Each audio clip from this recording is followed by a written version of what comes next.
بسم اللہ الرحمن الرحیم۔ سمجھنے میں آسانی کے خاطر حج کے مناسک اور احکام وہ دو حصوں میں تقسیم کیے جا سکتے ہیں۔ پہلے حصہ ایام حج شروع ہونے سے پہلے کے اعمال و مناسک، اور دوسرا ایام حج شروع ہونے کے بعد کے اعمال۔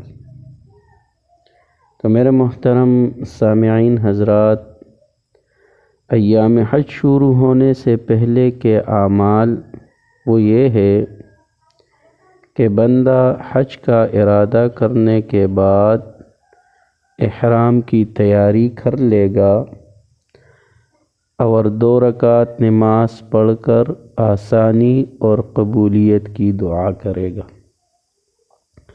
اس کے بعد آفاقی یعنی مکہ مکرمہ کے علاوہ دوسرے شہر کے رہائشی لوگ یا تو گھر ہی سے احرام باندھ لے یا میقات کے حدود میں داخل ہونے سے پہلے احرام باندھ لے۔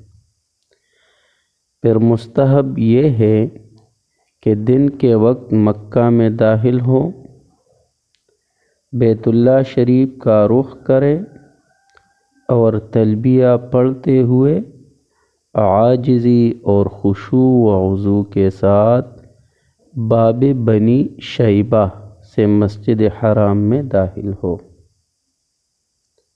کعبہ پر نظر پڑتے ہی کوئی مسنون یا غیر مسنون دعا پڑھے، یعنی جو دعا کرنا چاہے وہ دعا کر لے۔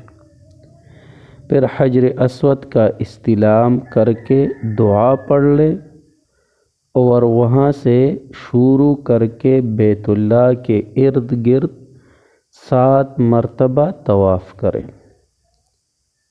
جو حضرات حج افراد کا احرام باندھنے والے شخص کے لیے، جو لوگ حج افراد کا احرام باندھے ہوئے ہیں، تو یہ طواف ان حضرات کے لیے طواف قدوم کہلائے گا، جبکہ تمتع اور قارن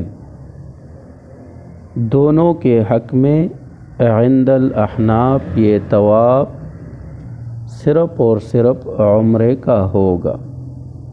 طواف قدوم کے لیے عمرہ کرنے کے بعد الگ طواف کرنا ہوگا تمتع اور قارن کے لیے۔ متمتع کے لیے ضروری ہے کہ وہ طواف شروع کرتے ہوئے تلبیہ پڑھنا بند کر دے، جبکہ قارن اور منفرد بدستور تلبیہ پڑھتے رہے۔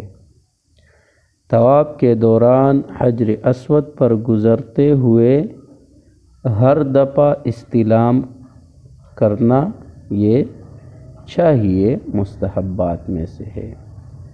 طواف کے بعد اگر ممکن ہو تو مقام ابراہیم میں 2 رکعت نماز پڑھ لے، ورنہ مسجد حرام میں کہیں بھی پڑھ سکتے ہیں۔ 2 رکعت پڑھنے کے بعد 1 مرتبہ پھر حجر اسود کا استلام کر لے اور پھر صفا جا کر وہاں پر صفا و مروہ کے درمیان سعی کرے۔ جو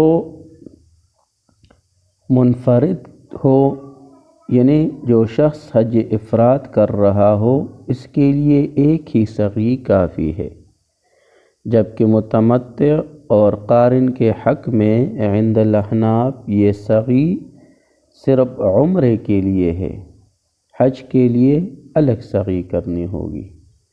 اس کے بعد اگر متمتع ہو تو وہ بال منڈوا کر خود کو حلال کر سکتا ہے، جبکہ قارن اور منفرد جو حج افراد کر رہا ہو بدستور اعمال حج کے انجام دہی تک اسی احرام میں رہیں گے۔